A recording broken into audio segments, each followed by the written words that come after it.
Zapraszam Was na drugą, ostatnią część filmu o Szczecinie.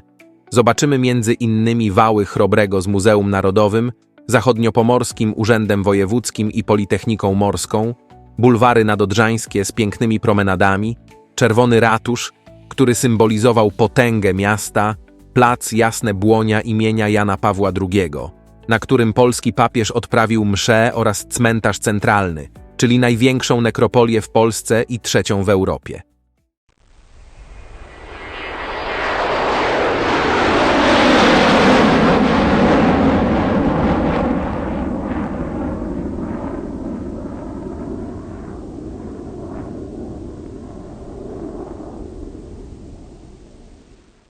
Zapraszam na drugą część filmu o Szczecinie, w którym odwiedzimy miejsca nieco mniej znane przez turystów i czasem poza ścisłym centrum, jak parki, bulwary, a nawet cmentarz i wiele innych atrakcji.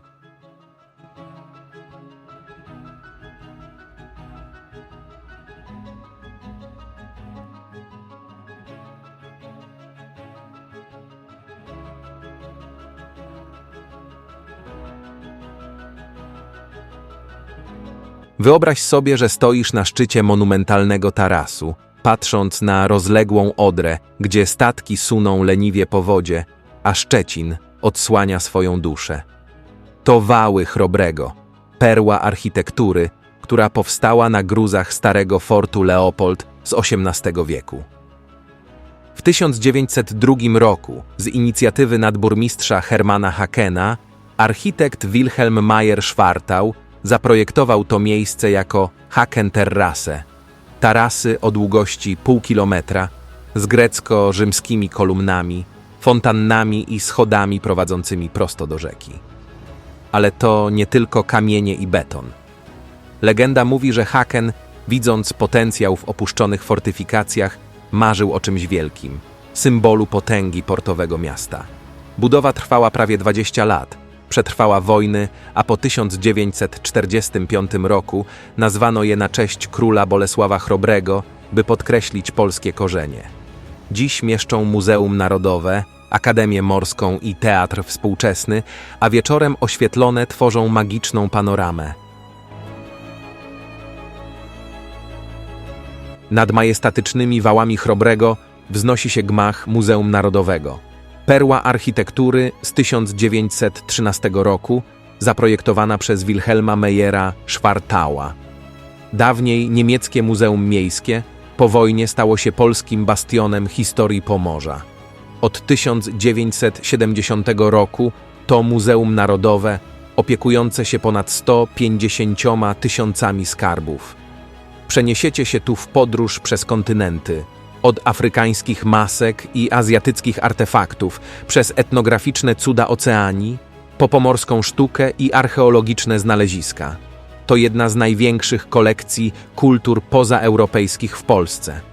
Spacerując po salach, poczujecie puls historii, od dawnych cywilizacji po współczesne inspiracje.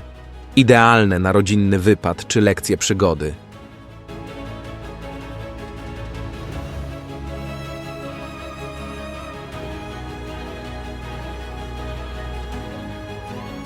Budynek Zachodniopomorskiego Urzędu Wojewódzkiego to zabytek z duszą, który przetrwał burzę historii. Wszystko zaczęło się w 1906 roku, gdy berliński architekt Paul Kiszke narysował jego plany w stylu renesansu północnego. 5 skrzydeł, 2 dziedzińce, 2 wieże, jedna zwieńczoną figurą marynarza, symbolem hanzeatyckiego Szczecina. Budowa trwała 5 lat, a w 1911 roku gmach stał się siedzibą rejencji pruskiej, centrum władzy nad Bałtykiem. Budynek cudem uniknął zniszczeń w nalotach II wojny światowej. Tu zapadały decyzje o odbudowie portu i floty. Tu rodził się morski Szczecin. Marynarz na wieży, zdemontowany śmigłowcem, miał 112 kul i urwaną rękę od walk. Dziś po renowacjach gmach znów lśni. To nie budynek, to pomnik triumfu nad falami historii.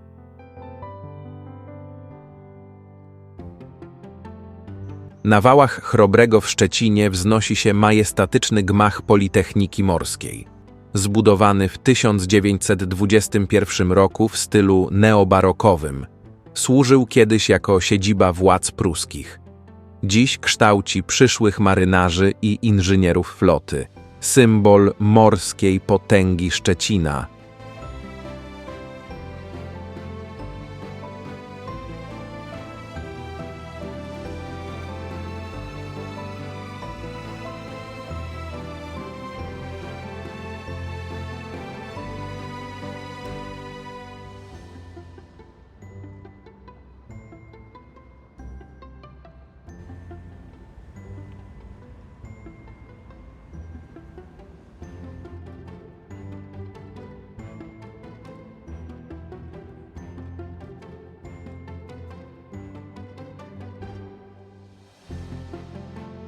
Czy kiedykolwiek marzyłeś o spacerze w miejscu, gdzie historia splata się z falami Odry? Witaj na bulwarach nadodrzańskich, perle Szczecina, która od XIX wieku przyciąga żeglarzy i marzycieli. Te nadodrzańskie promenady, odnowione dzięki funduszom unijnym, to dziś aleja żeglarzy pełna magicznych rzeźb. Łódź legendarnego pirata Wyszaka z XII wieku, figury słynnych kapitanów, uroczy kot żeglarz i starożytne przyrządy nawigacyjne. Wyobraź sobie, kiedyś tu cumowały statki z dalekich mórz, a dziś to idealne miejsce na relaks z widokiem na rzekę, wystawy marynistycznych historii i tablice z fascynującymi opowieściami o szczecińskiej flocie. Bulwar Piastowski i Gdyński to deptaki pełne życia, od regat żaglowców po codzienne spacery. Przyjdź na bulwary, tu bije serce morskiego miasta.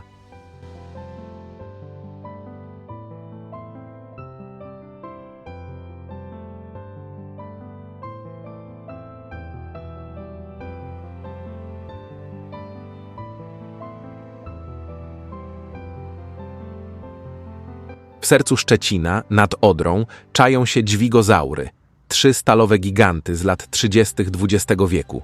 Te portowe dźwigi, przypominające dinozaury, przez dekady unosiły ciężary statków, budując potęgę miasta.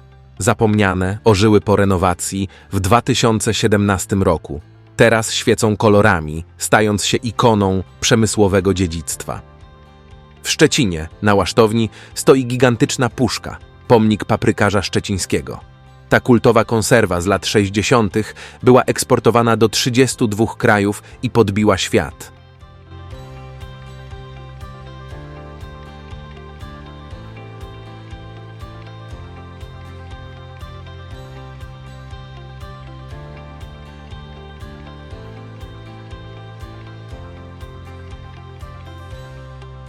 Na Łasztowni nad Odrą stoi pomnik szefa wszystkich szefów, Krzysztofa Jarzyny, ikony z kultowego filmu Poranek Kojota. Fikcyjny gangster w czerni z walizką i bez twarzy. Bo każdy z nas może włożyć głowę w wycięcie i stać się bossem. Baszta 7 płaszczy, zwana także Basztą Panieńską, to gotycka strażniczka Szczecina z XIV wieku. Legenda głosi, książę Bogusław X kazał uszyć 7 płaszczy na pielgrzymkę. Krawiec pod wpływem żony ukradł materiał. Odkryty, uwięziony w baszcie, nadał jej imię. Dziś symbol miasta, dawna brama do klasztoru cysterek, szepcze sekrety historii. W Szczecinie stoi kościół świętego Jana Ewangelisty, perła gotyckiej architektury z XIII wieku. Założony przez Franciszkanów, dzięki księciu Barnimowi I, początkowo drewniany, szybko urósł do ceglanego kolosa z trójnawową halą i unikalnym 7-bocznym prezbiterium, przypominającym francuskie katedry. Po reformacji służył ewangelikom. Po wojnie Pallotyni odnowili go, odkrywając XV-wieczne polichromie z gryfem szczecińskim i mistycznymi scenami. Dziś to perła architektury.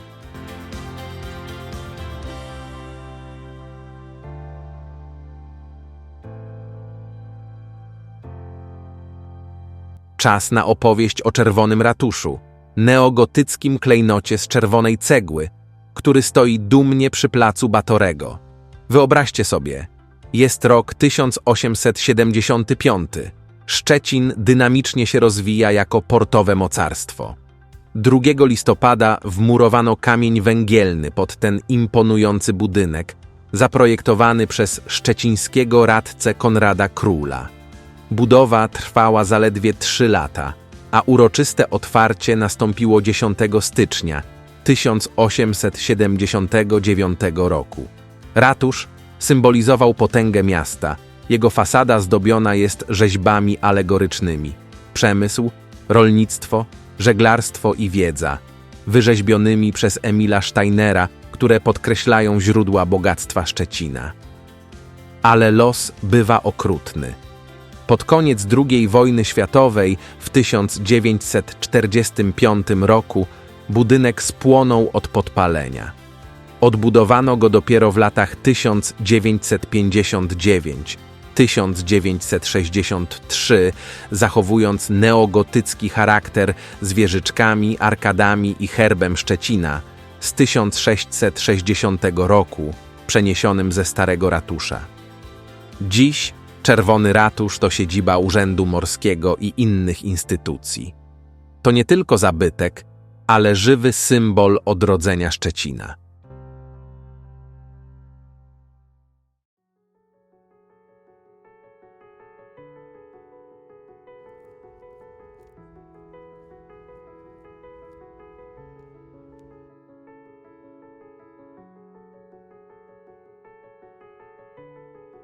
Przy ulicy Rybackiej stoi majestatyczny budynek z 1900 roku. Przetrwał wojenne bombardowania i w 1948 roku ożył jako Akademia Lekarska, symbol powojennego uzdrowienia Pomorza. Dziś to serce Pomorskiego Uniwersytetu Medycznego, gdzie rodzą się przyszli lekarze i odkrycia ratujące życie. Na Nowym Mieście, przy ulicy Dworcowej 20, w latach 1872–1905 wznosi się gmach Poczty Dworcowej. Czerwona cegła lśni w słońcu, neorenesansowe fasady zdobią tympanony z końskimi łbami, symbol siły i podróży. To niezwykła poczta, pierwowzór XIX-wiecznej architektury pocztowej, z której wzorowano gmachy w całej Europie. Przeżyła wojny, bombardowania, zmianę granic z pruskiego Berlina do polskiego Szczecina.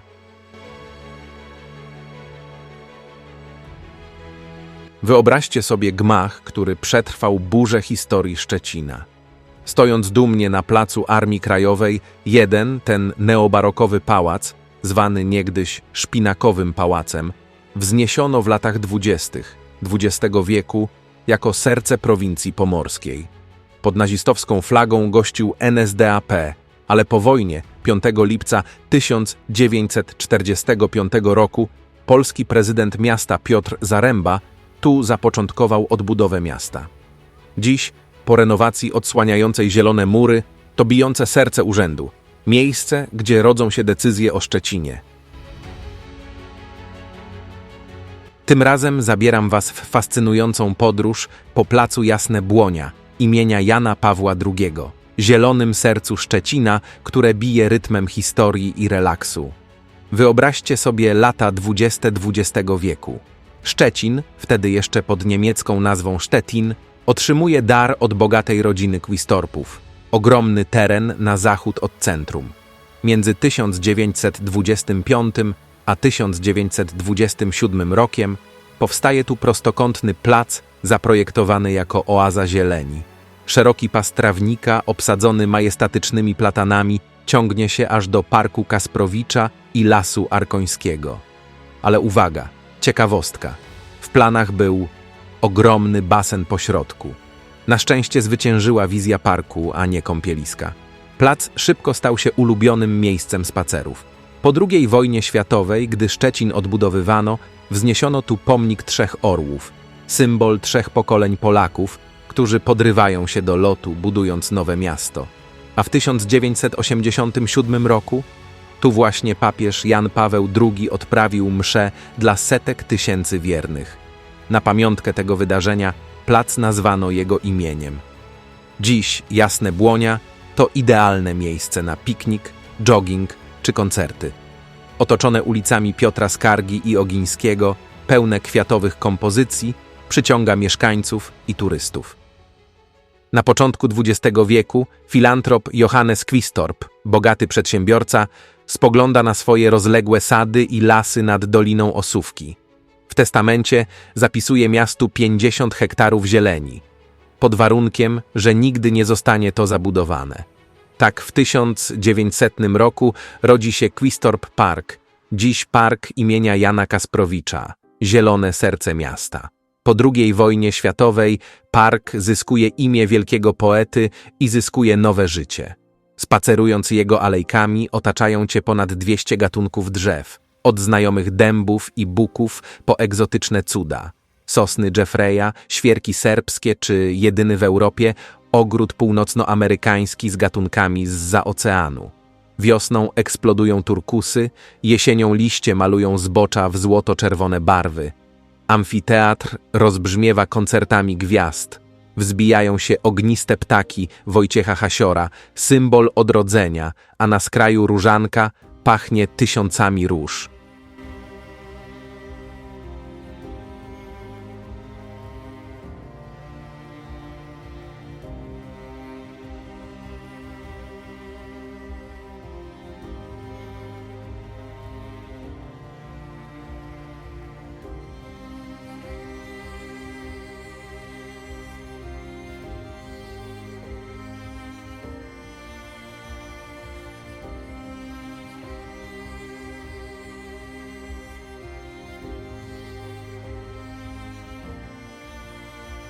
Czy kiedykolwiek wyobrażałeś sobie cmentarz, który jest nie tylko miejscem spoczynku, ale też ogromnym zielonym parkiem pełnym tajemnic i historii?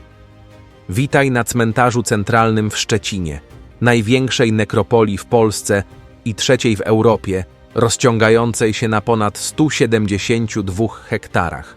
Otwarty został 6 grudnia 1901 roku, gdy stare cmentarze przykościelne przestały wystarczać rosnącemu miastu. Wyobraź sobie spacer szerokimi alejami obsadzonymi 415 gatunkami drzew, od miłożębu po dąb czerwony, z mostkami nad potokami, punktami widokowymi i ścieżką botaniczną, która edukuje o przyrodzie. To niezwykły cmentarz, ale ogród pamięci wzorowany na hamburskim Ohlsdorfie, gdzie groby harmonijnie wtapiają się w krajobraz. Tu znajdziesz imponującą neoromańską bramę główną, kaplicę z kopułą i krematorium, które przetrwało bombardowania II wojny światowej. Ciekawostki? Na przykład XIX-wieczny wiatrak holenderski przerobiony na sklep ogrodniczy, czy fort ćwiczebny z betonową ścianą po dawnej strzelnicy. Jest tu kwatera żydowska, jedyna czynna w regionie, i lapidarium z zabytkowymi nagrobkami, jak ten Ernsta Barlacha, Matka Ziemia. Spoczywają tu legendy: Florian Krygier, twórca Pogoni Szczecin, kapitan Konstanty Maciejewicz czy malarz Guido Rek. Cmentarz centralny to nie tylko śmierć, ale hołd życiu i historii Szczecina.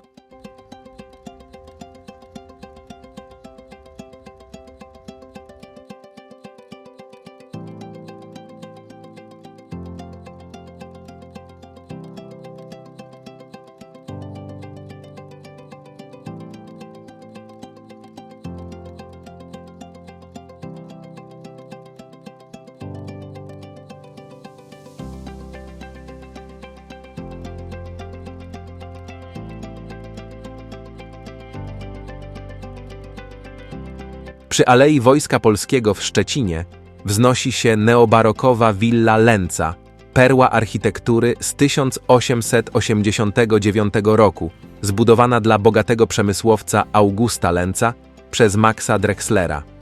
Bogate wnętrza jak w Bizancjum, z ukrytym skarbcem w podziemiach, gdzie przechowywano skarby rodziny.